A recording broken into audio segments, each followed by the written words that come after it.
संवाद करते हुए, मौन संवाद करते हुए स्वर, क्योंकि ईश्वर को मंत्रोच्चार से भी पहुंचाई जा सकती है अपनी बात, अपनी आराधना, और मौन रहकर भी, क्योंकि वो सर्वज्ञ हैं, सर्वतृप्त हैं, वो भाव समझते हैं और प्रभु के भाव उनकी आँखों से झलकती है।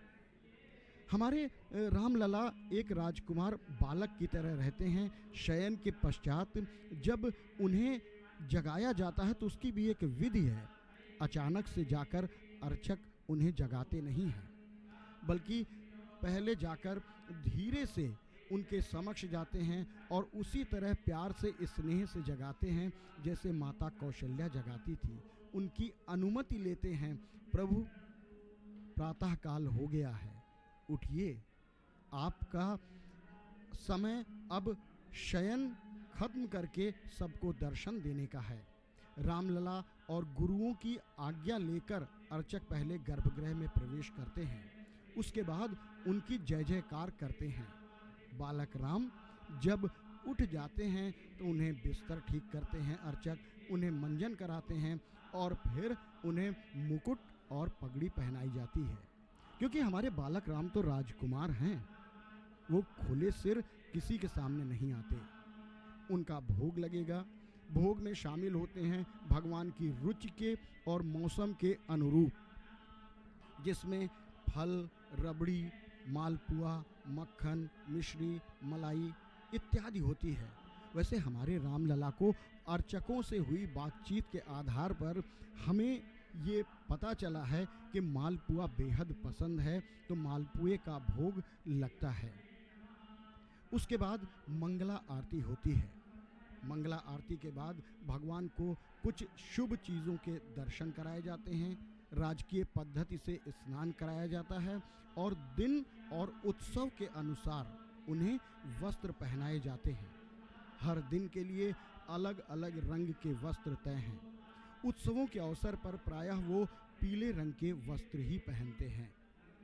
और इसके बाद बाल भोग, श्रृंगार आरती होती है और अब प्रभु दर्शन देने के लिए अपने विराजमान अवस्था में श्रद्धालुओं के लिए सुलभ हो जाते हैं। प्रातः 6:30 बजे ये प्रक्रिया संपन्न होकर आराध्य की दर्शनों के लिए सुलभ हो जाते हैं। और आज हमारे आराध्य इस समय आभूषणहीन हैं, वस्त्र विहीन हैं, क्योंकि उनका सुंदर महाभिषेक होना है। पूजन अर्चन आरंभ हो चुका है।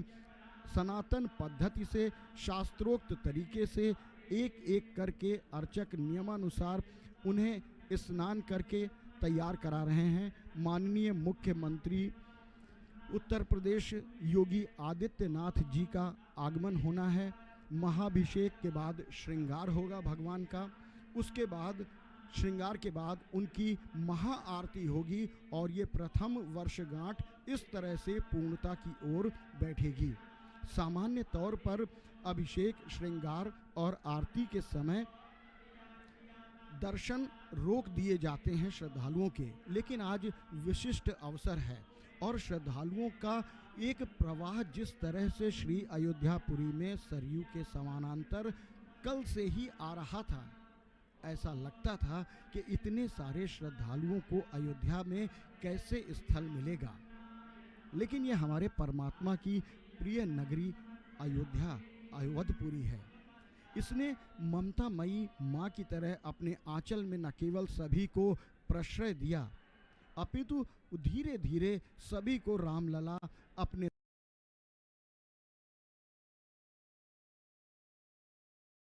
दर्शन देकर कृतार्थ कर रहे हैं, निहाल कर रहे हैं। अर्चक पूजन पद्धति पे धीरे धीरे अर्चन पूजन करते हुए इस समय जहां आप अर्चन होता देख रहे हैं, यहाँ पर वो रामलला विराजमान हैं जो पूर्व में स्थापित थे।